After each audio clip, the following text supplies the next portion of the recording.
Olá, eu sou Ivan Barbosa, gestor de fundos de ações no Ártica. E nesse vídeo eu vou abordar alguns temas bem abstratos. E eu sei que não é o formato que a maioria gosta, mas existem alguns pontos que eu acho que existe um valor muito grande em absorver. Aqui no Brasil a gente tem uma cultura que é muito apegada ao empirismo, que é a prática, né, a experiência na vivência direta. E a gente valoriza pouco o conhecimento conceitual, o conhecimento teórico. O brasileiro gosta do truque, que é aquele jeito fácil e rápido de alcançar o que ele quer, mesmo sem a explicação de por que esse truque funciona, né, do que está por trás disso. Por consequência, as pessoas dão valor para os profissionais que estão na carreira há muito tempo. Então é visto como se a pessoa que está lá há décadas é o bom profissional. E aquele que ficou muito tempo estudando não teve experiência suficiente para saber o que ele está fazendo. E eu acho que essa é uma visão um pouco torta, porque na verdade a experiência e o conhecimento acadêmico se complementam, né? Mas o conhecimento acadêmico é super importante. O problema do empirismo é que apesar de que quando você aprende alguma coisa na prática, você tem uma solidez muito grande daquilo que você está aprendendo, você tem um aprendizado muito sólido sobre um pontinho muito pequeno, porque a sua experiência direta é muito limitada, né? E esse conhecimento empírico nem sempre se traduz, né, em competência para agir em uma diversidade de outras situações. A beleza do conhecimento teórico é que você aprende alguns princípios gerais abstratos que podem servir de base para você deduzir o que vai acontecer numa enormidade de situações distintas. Então você fica com um potencial de ação muito ampliado. Apelar para um empirismo puro seria alguma coisa semelhante a gente tentar decorar o resultado de várias somas. E obviamente você não vai conseguir decorar um número suficiente de somas, porque as combinações são infinitas. Então é muito mais eficiente você aprender os princípios da aritmética que te permitem fazer qualquer soma do que ficar tentando decorar o resultado de umas operações quaisquer ali. E isso que eu estou falando é meio óbvio, dificilmente alguém vai concordar disso. Mas ainda assim, a nossa prática comum que a gente vê por aqui é que as pessoas estudem, né, as coisas teóricas abstratas enquanto estão na faculdade ou em algum ambiente acadêmico, e quando elas saem desse ambiente acadêmico, elas praticamente param de estudar, né, coisas teóricas e focam só no seu dia a dia em aprender com a prática. Então é a prática do empirismo absoluto, né? Se você não está na faculdade, você não estuda, você só vai trabalhando e aprendendo. Boa parte das pessoas faz isso, tá? Tô generalizando, mas boa parte das pessoas faz isso. Mesmo em atividades que são intelectualmente sofisticadas, né, essa cultura é visível, a gente vê traços disso, né, se manifestando. E a mesma coisa para o mercado financeiro, a gente vê muitos traços disso no mercado financeiro. Um exemplo mais extremo é o day trader, o sujeito que acha que se ele abrir lá o home broker dele e ficar olhando os gráficos pularem para todo lado todo dia, que ele vai começar a aprender padrões desses gráficos e vai absorver sinais e vai ter um instinto de quando é que a ação vai subir e vai cair, né? E com isso ele vai ganhar dinheiro só na experiência de ficar olhando para a tela e vendo o gráfico de preço pular. Isso dá errado na enorme maioria dos casos, né? Tem um estudo que agora já é um pouco antigo, mas falava que 98% dos day traders perdiam dinheiro e os outros 2% ganhavam pouco, né? Então é uma coisa que não funciona, assim, é um conhecimento muito superficial, muito mal fundamentado. E existe um caso que é muito mais comum, mas é menos óbvio, daquele investidor que gasta o dia todo dele tentando se informar sobre tudo que está acontecendo, lendo todos os jornais, vendo todos os boatos. Aí ele praticamente dedica a vida para isso, para ficar lendo jornal, conversando com as pessoas, pegando boato. Porque ele tem uma visão que se ele ficar a par de tudo que está acontecendo agora, isso é o melhor estado que ele pode estar para investir. Só que isso vem em detrimento de gastar tempo construindo uma bagagem teórica maior, né? Então eu acho que ter um foco exclusivo nessa prática é pouco eficiente e pouco edificante para o investidor, né, pensando na prática no longo prazo. Então nós temos aqui no Ártico uma abordagem que é bastante diferente, né? E antes de entrar no que a gente faz, né, construir um pouco mais o que é o problema do empirismo. A grande dificuldade de projetar os resultados de uma empresa não está na compreensão de uma dinâmica específica daquele negócio. Matemática financeira é um negócio trivial, tá? Matemática de ensino médio. Entender a relação comercial entre duas partes, por que o cliente compra alguma coisa, um produto, um serviço de uma empresa, geralmente é simples, tá? Não é muito complexo. O que torna a projeção de um negócio uma atividade muito complexa é que negócios, uma empresa, é um sistema aberto que está sujeito a um conjunto muito grande de variáveis e várias delas são difíceis de conhecer. Você não consegue mensurar, né? Você não sabe se ela vai ser pertinente ou não. Então pense em coisas do tipo movimentação do mercado, avanço de tecnologia, variáveis macroeconômicas. É muita coisa que se você der um foco exclusivo em entender como é que funciona, ok, você consegue entender a relação lógica, né? Mas nem sempre, né, o input básico ali, a premissa mais fundante é quantificável, então isso já gera um problema, e nem sempre você está olhando exatamente para o que vai ser a raiz do sucesso ou do fracasso, né? O mapeamento de tudo que influencia a vida de uma empresa é extenso e o julgamento daquilo que é pertinente nem sempre é tão óbvio assim. Tá? Então isso que torna a atividade do investidor complicada. Né? Então o problema do investidor é como é que ele analisa um sistema desse tipo. Né? E o método de resgatar na memória um caso similar que você já tenha visto no passado e assumir que a mesma coisa vai acontecer, que é a abordagem instintiva e que seria o resultado do empirismo, né, traz uma margem de erro muito grande, porque é praticamente impossível você achar uma situação de negócio que seja realmente muito parecida com outra, né, a ponto de você conseguir transladar as consequências do caso antigo para o caso novo sem muita modificação. É porque em negócios, a empresa, o ambiente que ela está inserido, os competidores, o contexto tecnológico, o contexto de mercado, são todas coisas que são móveis. Né? Então, alguma coisa vai ser sempre diferente caso a caso. Não dá para pegar um caso de uma empresa nos Estados Unidos na década passada e achar que a mesma coisa vai acontecer aqui no Brasil necessariamente. Então, essas analogias acabam sendo falhas. Né? E aí que o empirismo pode colocar um investidor em problemas. E essa questão de identificar exatamente o que faz um negócio ser bem sucedido é um sonho bastante antigo. Todo mundo gostaria muito de ter uma fórmula simples, né, uma cartilha ali com alguns pontos que indicam que se a empresa ticar todas as caixinhas, ela vai ser uma empresa bem sucedida. Mas esses métodos nunca deram certo, de criar uma cartilha que de uma maneira fácil e rápida você consiga avaliar se um negócio vai ser bem sucedido ou não. Tem casos famosos de tentativas como essa. Existe um livro que chama Built to Last, do Jim Collins, que é da década de 90. E o que esse autor fez foi selecionar uma série de empresas que estavam com um retorno muito bom há muitas décadas, né, e obviamente estavam com um retorno muito bom quando ele estava avaliando esse livro, e ele tentou identificar o que elas tinham em comum, né, para conseguir criar essa cartilha de qualidades que se a empresa tivesse, a probabilidade dela ser muito bem sucedida e muito sustentável era muito grande. O problema desse esforço, o livro é muito legal, é um livro até gostoso de ler, mas o problema é que na década seguinte que o livro foi escrito, metade das empresas que ele falava que eram excepcionais e que iam durar por muito tempo e tal, tiveram resultados muito ruins. Né? Então o poder preditivo desse trabalho que foi feito se revelou muito ruim. E a gente é bastante cético, tá? Eu não acredito muito que é possível fazer esse negócio, criar uma relação simples, né, que tenha poucas componentes e que com esse método simples você consiga estimar o futuro de um negócio.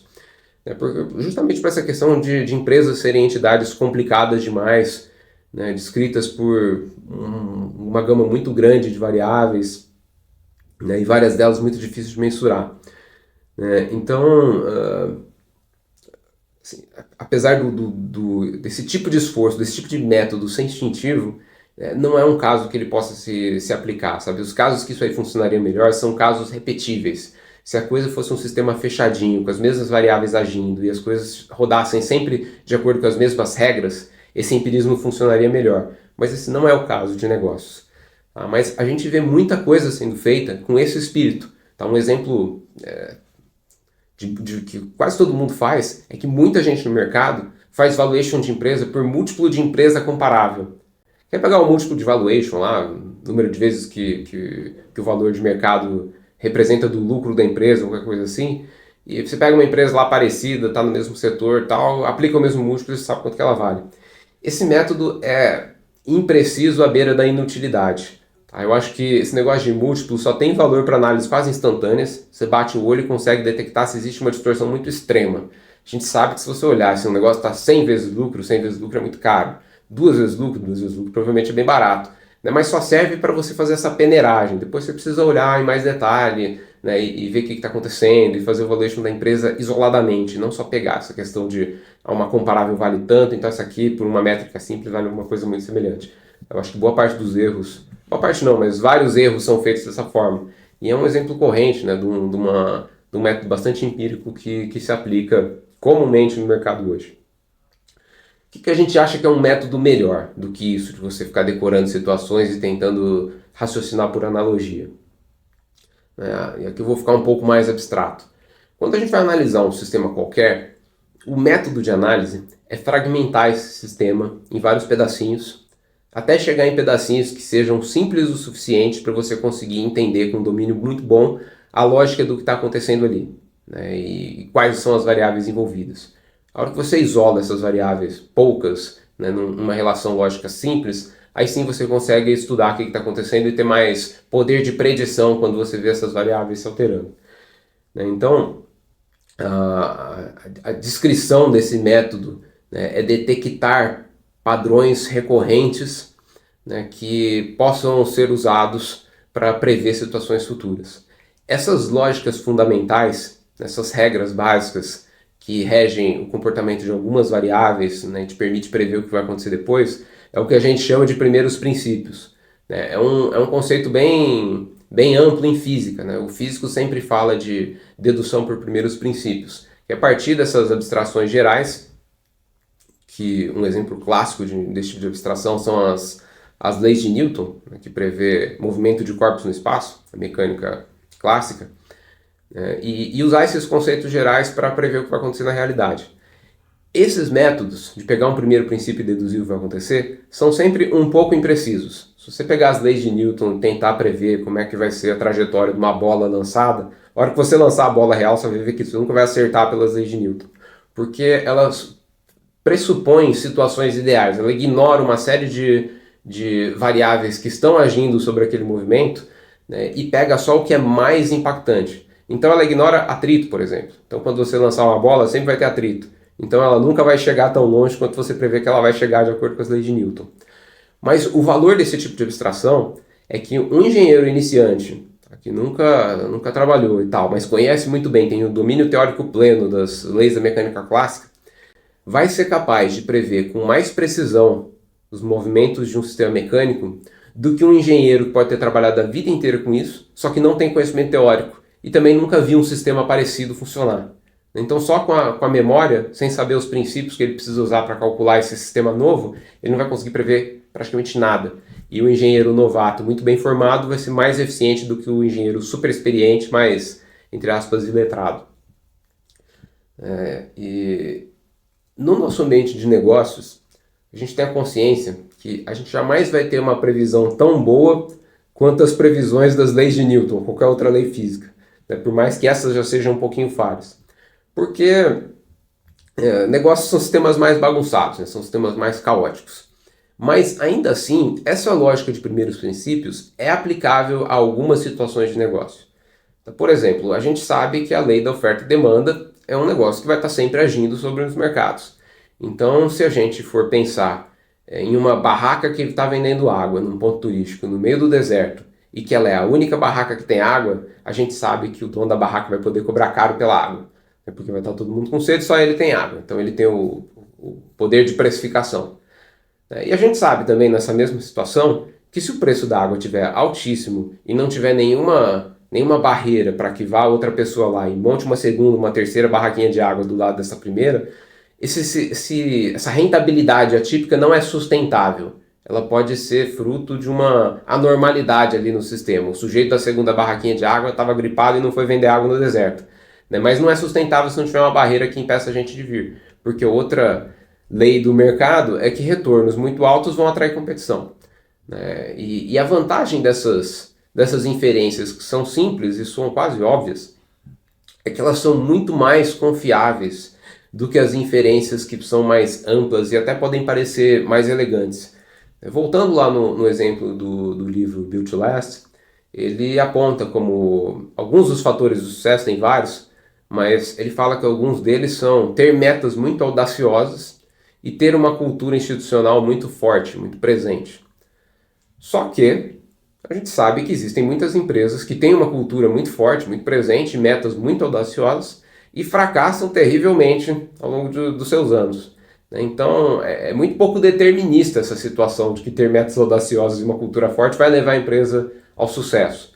Mas a gente sabe, com uma certeza muito grande, que a barraca de água monopolista no meio do deserto vai cobrar caro na água que ela estiver vendendo para os turistas. É uma relação mais simples e por isso é uma relação mais sólida para a gente raciocinar. E essas leis gerais que são aplicáveis a negócios, tem algumas que são bastante estáveis, como essa lei da oferta e demanda, mas tem coisas que têm durabilidade temporária, que enquanto a situação está em uma determinada configuração, aquilo é válido, né? Mas às vezes pode acontecer alguma coisa que destrói aquela lógica, aquele ambiente e esse princípio deixa de ser válido. Então tem alguns princípios que são bem conhecidos, que estão explicados na literatura, e tem algumas coisas que assim, estão funcionando, talvez funcione uma década, duas, mas não é tempo suficiente para isso ser depurado, aparecer em pesquisa acadêmica e para o livro que todo mundo lê. Né? Então tem essa zona cinzenta de primeiros princípios que são válidos, contanto que nada mude num determinado ambiente de negócio. Mas são princípios extremamente valiosos se você conseguir identificá-los cedo, né? Porque sendo menos conhecidos, a chance de você identificar uma assimetria de preço do mercado, né, por causa da não aplicação desse princípio é muito maior. Então, o que nós tentamos fazer aqui é desenvolver domínio sobre o maior número de primeiros princípios que possam nos ajudar nas análises de investimento. Obviamente, todos aqueles que são muito conhecidos, né, que vêm só da teoria tradicional, mas também ficar estudando, né, coisas mais nichadas para tentar entender algumas lógicas que às vezes não são nem lógicas financeiras ou administrativas, são lógicas da atividade técnica de uma empresa em particular, né, que a hora que você entende aquilo e conecta com o seu conhecimento mais amplo de negócio, aquilo pode te dar um insight muito interessante. Né? Então, a gente busca aprender o máximo de coisas possíveis lendo. Né? Então a gente gasta bastante tempo com leituras, a gente tenta buscar conhecimento em fontes mais variadas do que o mercado financeiro tradicionalmente lê, né? Porque às vezes não é no livro de como investir que você vai achar alguma coisa, é no livro técnico do sujeito explicando como é que funciona a parte industrial da coisa mesmo, que você pega alguns insights. E a gente também tenta derivar primeiros princípios da nossa experiência direta. Né? Nós temos uma prática de refletir sobre nossas decisões passadas, os casos passados. A gente tem uma preocupação de deixar bastante registro escrito das teses que a gente monta, justamente para poder fazer esse exercício. Só que esse negócio de tentar derivar primeiros princípios da sua experiência é o nosso último recurso.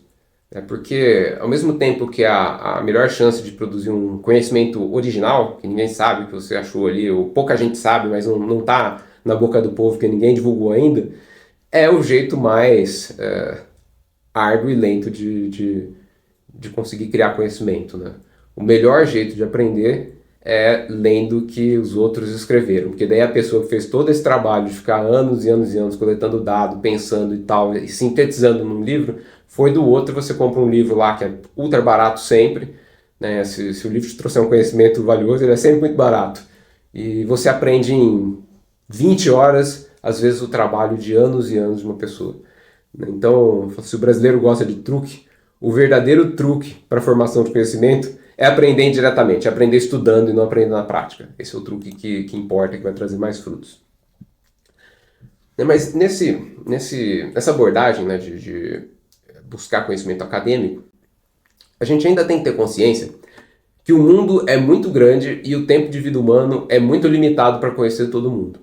Então, mesmo que você seja extremamente eficiente em aprender, né, só estudando coisas valiosas e profundas que os outros gastaram o trabalho mais direto de construir a síntese para você, existe necessariamente um equilíbrio entre a amplitude do seu conhecimento e a profundidade do seu conhecimento. Ou seja, ninguém saberá em detalhes tudo. O seu tempo é limitado para estudar, então você tem que escolher o que você vai privilegiar em cada caso, se é amplitude ou se é profundidade. Então, a consequência disso é que o investidor que deseja, por exemplo, conhecer todas as empresas que ele pode investir, que aqui no Brasil são 200, mas se ele expandir para fora são milhares, milhares, ele está se condenando a saber pouco sobre essas empresas, porque ele não tem tempo de vida suficiente para saber tudo que há para saber sobre todas as empresas que é possível investir, né? E esse problema é muito difícil de resolver, né? Em tese, né, a ideia é assim, eu tenho uma ideia de como resolver, eu vou ter um enorme time de analistas, cada analista vai cobrir ali 10 empresas, e com o meu enorme time de analistas eu vou cobrir tudo que há para ser coberto, né, de potenciais investimentos. Muitas gestoras fazem isso, né, até o jeito, eu diria, mais comum de abordar o problema. Mas nós somos muito céticos sobre a eficiência de pegar um grupo muito grande de pessoas, garantir que todas elas individualmente sejam excelentes investidores, porque se o analista está olhando as 10 empresas e só ele está olhando, se ele for ruim, né, a análise dele vai ser ruim e você pode cometer erros dois tipos, né? Achar que é bom algo que não é ou deixar alguma coisa boa passar porque achou que era ruim. Então já é difícil ter um time grande de pessoas que tem aptidão para análise de investimento. Mais difícil ainda é fazer todas essas pessoas aceitarem colaborar, porque quando alguém é muito bom para investir, ela tem um potencial de ação individual grande. Né? E mais difícil ainda é conseguir fazer que nessa colaboração seja construído um portfólio coerente, porque muita gente discutindo, né? Geralmente as pessoas têm predileção pela tese que elas mesmas acharam, então imagina, tem um monte de gente achando tese, né? E as informações de cada tese estão na cabeça de cada um, como é que se julga qual que é a tese melhor? Né? Eu acho que isso tende a não funcionar. Né? Nós temos uma visão que a decisão de maior qualidade vem de uma mente só que reúne todas as informações pertinentes ao caso. Então, a gente gosta de ter um time pequeno, extremamente qualificado, tá? E nós usamos os nossos pares aqui para discutir o caso, para tentar eliminar ponto de cegueira de uma pessoa só, né? Mas a gente não faz essa compartimentação de análise. Tipo assim, alguém olhou um pedacinho e falou que a resposta é essa, daí o próximo só pega a resposta e já sai tirando conclusões. Assim, quem toma a decisão, né, de investir em algo, sair de algo, qualquer coisa do tipo, tem que ter conhecimento, né, de tudo que é pertinente à tese para que essa decisão seja adequada em todos os aspectos, né? Tem uma visão abrangente. Então isso limita muito essa lógica de ter times grandes e aumenta muito a responsabilidade individual de cada um para criar em si a competência necessária para tomar boas decisões de investimento. Né? Isso vem muito de um princípio que aí eu não vou nem falar que é uma opinião, eu tenho a certeza disso. Inteligência e sabedoria não são coisas somáveis, né? 10 pessoas não são 10 vezes mais sábias que uma pessoa só. Isso é uma qualidade individual, né? E num grupo grande, eu acho que a coisa tende mais a ir para médio ou para baixo dela, né, do que em grupos pequenos com pessoas muito boas. Então essa é essa filosofia que a gente tem aqui, né? Ter um time pequeno, muito bom, que se dá muito bem, que tem discussões construtivas para elaborar as teses de investimento. E uma coisa que é um fato que eu acho curioso, né? Ao mesmo tempo que é impossível conhecer tudo em detalhes, existe uma expectativa do mercado, das pessoas comuns, dos leigos, que os gestores profissionais saibam muita coisa de todas as empresas listadas. Né? Seria alguma coisa semelhante às pessoas que acham que todo médico deveria saber resolver qualquer problema de saúde. Então vê um médico, você começa a contar um caso X lá e tem a expectativa que o médico vai resolver. Isso é meio irreal. Assim, ninguém vai ser especialista em tudo, ter conhecimento detalhado de tudo. Mas como atender expectativas tem um efeito comercial bom, vários gestores se esforçam para atender essa expectativa usando uma técnica comercial que funciona, impressiona a pessoa, mas é muito pouco frutífera para decisões de investimento, que é memorizar muitos fatos e dados concretos, meio detalhados, que passam uma impressão de conhecimento profundo. É como se perguntasse para alguém se ela conhece um homem X, e ela fala assim, não, conheço sim. O sujeito chama João, ele tem 48 anos, tem 1,76 de altura, pesa 82 quilos, né, tem cabelo preto, né, o olho é verde, ele gosta de acordar todo dia no mesmo horário, sai de casa 8h15 para ir para o escritório, corre lá no Parque Ibirapuera e tal, come lasanha no almoço. Eu falo assim, poxa, essa coletânea de dados dá a impressão que o sujeito é um espião, né, que ele passa o dia olhando o que o João está fazendo. Né, mas é uma ilusão de conhecimento detalhado, porque pode ser simplesmente a generalização da observação de um dia só, a pessoa assistiu o outro um dia e está contando esse dia para você, e você que não conhece o outro não tem chance de validar se está correto ou não, né? E o conhecimento é tão detalhadinho ali que dá uma impressão, pô, se a pessoa sabe tudo isso, deve saber mais coisas. Mas todo esse conhecimento seria completamente inútil para julgar qualquer coisa pertinente sobre essa pessoa. O que ela vai fazer, os valores fundantes dela, você só sabe quinquilharias. No mercado, o equivalente a essa técnica é ficar decorando os números da empresa no último trimestre, o nome de todos os diretores, umas coisas assim que, assim, pô, legal saber e tal, mas isso não é suficiente, não é o que importa, assim, saber os números do último trimestre. Né? Importa muito mais você ter uma compreensão profunda da dinâmica do negócio da empresa e não ficar decorando um monte de migalhas. Mas isso é feito, né? E para quem está tentando avaliar por amostragem, assim, deixa eu ver se ele sabe coisa dessa empresa, perguntar quanto que a empresa teve de lucro no último trimestre. A pessoa sabe, né? Dá uma impressão que ela está acompanhando muito de perto, e às vezes não está acompanhando muito de perto, né? Está acompanhando as quick sheets, né? Uma folhinha ali com um resumo dos dados pertinentes. A gente também tem uma visão diferente, tá? A gente prefere escolher as batalhas e aprofundar os estudos num número muito pequeno de negócios. Né, com uma preocupação muito grande em não deixar risco, principalmente, passar, mas não deixar informações pertinentes passarem. Né? Às vezes as informações são óbvias, às vezes não. E o que a gente não quer é se ferrar porque fez uma análise rápida demais e deixou de ver, né, um elefante que estava vindo de longe, mas não era um elefante. Isso porque o custo de errar um investimento pode ser muito alto. Você pode perder muito dinheiro, pode ser muito sofrido recuperar isso depois. Né? Então, a gente não está numa atividade de produtividade, a gente está numa atividade de evitar erro. É a mesma lógica que a gente emprega quando a gente tem problemas de saúde. Os médicos são muito especializados e quando a gente tem algum problema de saúde, geralmente a gente procura um especialista naquele problema de saúde, porque a consequência de errar o diagnóstico, aplicar o tratamento errado e tal, pode ser muito grave. Então a gente quer minimizar as chances de erro. E isso traz como consequência que para tudo aquilo que nós não dedicamos tempo para conhecer muito bem, a gente simplesmente não sabe. E o melhor ato é admitir a ignorância. Não vou ficar inventando, falando que eu sei de muita coisa. Né? Eu, particularmente, tenho domínio sobre um número de negócios muito pequenos. São as empresas do nosso portfólio e mais algumas que a gente está acompanhando. Mas a maior parte das empresas da Bolsa Brasileira mesmo, que é uma bolsa pequena, eu simplesmente não tenho opinião. Posso até ter visto o negócio em algum momento do tempo, mas não estou acompanhando de perto, não sei o que está acontecendo. A gente busca ter uma proximidade maior com que o nosso capital está exposto no momento, né, e potenciais novos destinos para o nosso capital. E aquelas coisas que a gente achou que para essa temporada não importam, poxa, paciência, assim, não vale a pena ficar desenvolvendo conhecimento naquilo. Né, mas passa por esse ato da gente admitir com sinceridade a nossa ignorância, que me traz a um outro ponto que é super importante, que é de honestidade intelectual. Porque os maiores erros em investimentos e em outras coisas, tá? Mas os maiores erros vêm de ignorâncias não conscientes. Quando você não sabe, mas você está sabendo que você não sabe, você toma um pouco risco. Né? O problema é você ter confiança muito grande em uma opinião que está errada. Porque essa sua confiança exagerada em alguma coisa errada pode te levar a agir com muita força nessa direção, né? E o erro prático pode ser muito danoso. E em investimentos é muito difícil ter uma confiança extrema, porque a gente lida com análises subjetivas, com informações incompletas. Então, as certezas que nós temos são raras.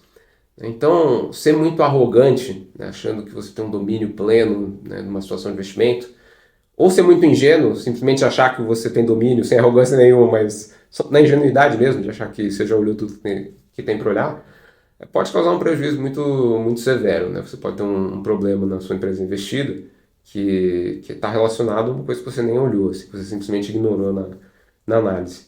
Então, eu acredito que o ideal é ser totalmente realista. Esse é o ideal não atingível, né? A gente nunca vai ser 100% realista, mas precisa ser o mais realista possível em relação ao que se sabe, em relação ao grau de confiança das nossas inferências. Isso que eu estou falando parece um negócio de puro bom senso, mas tanto a cultura geral quanto do mercado financeiro em particular é muito diferente disso. No mercado, existe uma cultura, uma prática, que admitir ignorância em alguma coisa é quase como um atestado de incompetência. Então o analista novinho, ele sai da faculdade, está um ano trabalhando, ele já é treinado a falar assim, ó, sempre tem uma resposta. Se alguém te perguntar alguma coisa, você tem que ter uma resposta. Se você não souber, inventa na hora alguma coisa que parece factível, né, mas responde com confiança. Porque a pessoa que está te perguntando geralmente também não sabe o que ela está perguntando para te pegar no erro, né? E se você responder com confiança, né, comercialmente vai ser bom, que a pessoa vai sair com uma visão que você é muito competente, muito bem informado e tal. E às vezes assim a resposta errada nem tem consequência, às vezes a pergunta não é pertinente e tal. Mas existe essa cultura de não, nunca fala que não sabe, tem que sempre responder alguma coisa. Que é uma cultura que eu acho horrorosa do ponto de vista intelectual, né? Porque o que você faz todo dia vai constituindo hábito.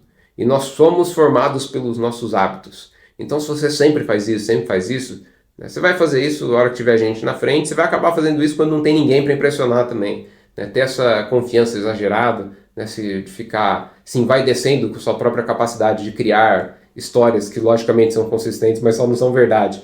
Né? E esse negócio é perigoso, esse negócio pode te levar a problemas futuros quando você extrapolar essa prática de ser confiante demais quando você não tem razão nenhuma para ser, né, durante a análise de investimento. E essa cultura não é específica ao mercado financeiro, tá? A própria natureza humana, né, tem uma tendência de exagerar na nossa própria capacidade. Isso é um fenômeno bem conhecido já, chamam de ilusão de superioridade. Foi catalogado pela primeira vez, eu acho, na década de 80, que um psicólogo fez um questionário, uma pesquisa com uma série de motoristas americanos, perguntando para cada um deles como é que eles se julgavam no espectro de habilidade na direção. E 93% dos motoristas americanos se consideravam melhores motoristas que a média dos motoristas. Claramente, isso é impossível. Isso é replicado para vários outros campos, não é só em direção, e isso que é essa ilusão de superioridade. Né? A pessoa acha que ela está muito acima da média, mas geralmente ela está se valorizando um pouquinho demais ali para preservar o seu próprio ego. E a anulação desse efeito, né, ser completamente honesto do ponto de vista intelectual, não é um negócio automático, tá? Não é só boa intenção. É uma prática que exige um esforço ativo e algum rigor metodológico, para você não se perder e se deixar levar pelo seu viés. Né? Então a honestidade intelectual é um hábito que precisa ser cultivado, precisa ser construído ao longo dos anos. Por isso que eu sou muito contra essa coisa. Hábito você não faz às vezes e depois você desliga ele sob demanda. Hábito é o que você faz no automático, o que você faz sempre. Então o jeito de criar hábitos é fazer sempre aquilo que você acha que está correto. Obviamente, conhecer o que precisa ser feito, né? Falar assim, preciso ter honestidade intelectual. É sempre mais difícil que a prática. Eu falo que saber o método obviamente é um benefício, é bom saber, mas a execução dele às vezes é muito árdua. Vou dar dois exemplos. Um exemplo é como é que você chega até o alto de uma montanha. Bom, é só ir andando ou escalando até chegar lá. A mesma coisa para você, como é que eu coloco uma pedra gigante no alto de uma montanha? Bom, é só levantar essa pedra e colocar lá em cima. São dois exemplos que o método é super claro, agora a execução é muito complicado. Não o passo a passo lógico da execução, a execução mesmo, colocar isso no mundo real é muito difícil. Então, nesses casos de boas práticas que nós acreditamos que são necessárias para você ser um bom investidor, ser um bom tomador de decisões, nós acreditamos que você precisa ter uma dedicação quase integral. Assim, o ideal do bom investidor é desenvolver conhecimento acadêmico, com um domínio teórico sobre o maior repertório possível de primeiros princípios que ele possa usar para melhorar suas análises de investimento, e com a consciência que esse conhecimento teórico nunca vai ser total. Então ele precisa estrategicamente selecionar onde é que ele quer investir o tempo dele aprendendo, né, para até atingir a profundidade adequada. Então, esse método que eu descrevi agora, desenvolver muito conhecimento teórico, né, escolhendo seus pontos estrategicamente, colocá-lo em prática quando for analisar, é o exemplo de como é que coloca a pedra em cima da montanha. É muito fácil falar qual que é esse método, mas é muito difícil você chegar nesse ideal de fato. Né? Por isso que eu acredito que é necessário ter uma dedicação integral, assim, contínua ao longo de muito tempo na vida. É isso que eu acho que cria um bom investidor, dedicação contínua ao longo de muitos e muitos anos. Aliás, esse eu acho que é o método que é necessário para se criar bons profissionais em quase qualquer ofício. Muito tempo de dedicação a estudos e a prática associados é que forma uma pessoa muito competente. E é claro que esse método não traz resultado rápido, né? Ele é um método que promete resultados ao longo das décadas, mas eu acho que ele é o único método para chegar lá, né? Os métodos rápidos e fáceis simplesmente não funcionam. Então não é pelo nosso apreço à lentidão das coisas, é pelo nosso apreço à eficiência e eficácia dos métodos que a gente tem essa visão de esforço prolongado e dedicação prolongada. Inclusive, a gente acredita que esses bons hábitos intelectuais você precisa manter no escritório e em casa, né? Aquilo que você cultiva como habilidades para a sua vida profissional transborda para a sua vida pessoal e vice-versa. A pessoa que é muito disciplinada e muito racional no trabalho vai ser disciplinada e racional nos finais de semana também. E a pessoa que é cheia de vícios, cheia de má prática na vida pessoal, vai extrapolar essas más práticas, esses hábitos de decisão ruins para a vida profissional também. Então, eu acho que hoje em dia tem muita gente que fala de separação de vida pessoal e de vida profissional. Eu acho que isso é meio artificial, assim, a pessoa é uma coisa só, não tem como você compartimentar sua mente e seus hábitos. Seus hábitos são seus hábitos, eles vão estar ligados 100% do tempo, né? Seja lá você estiver em casa ou no escritório. E essa visão pode parecer um negócio meio severo, né? Você fala assim, poxa, então nunca posso, né, relaxar e tal. Não é isso, assim, pode relaxar, mas você está sempre cultivando os bons princípios. Mas eu acho que o fato deles serem princípios coincidentes é algo extremamente bom, porque aí é um conjunto só de coisas que você precisa se concentrar.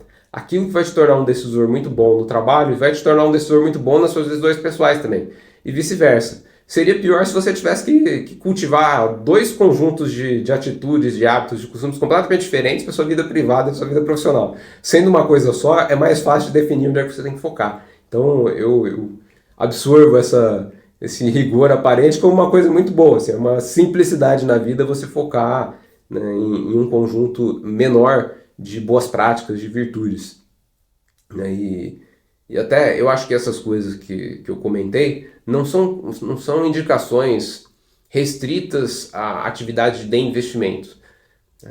A preocupação de desenvolver conhecimento acadêmico, teórico, né, para associar a sua experiência direta, né, a escolha de onde que você vai gastar seu tempo estudando, né, a questão de foco, né, e a honestidade intelectual, para você ter uma boa noção daquilo que você sabe e daquilo que você não sabe, ou aquilo que você sabe mais ou menos, são boas práticas para praticamente qualquer atividade, né, não é uma indicação só para investidores. E bom, eu queria aproveitar o final do vídeo para comentar que quem for investidor do Arctic Long Term vai receber um presente, né, que nós vamos mandar porque o fundo completou 12 anos na semana passada. E nós mandamos e-mail para as pessoas perguntando o endereço atual delas para atualizar, para conseguir mandar para o lugar certo. E tem um pedaço dos nossos investidores que nós não temos os dados. Então, se você não recebeu esse e-mail, nós não temos o seu e-mail para te mandar esse pedido aí do seu endereço. Então, por favor, entre em contato conosco através do WhatsApp que está na descrição do vídeo para atualizar esse cadastro e para a gente poder mandar o presente para você. Um abraço e até a próxima.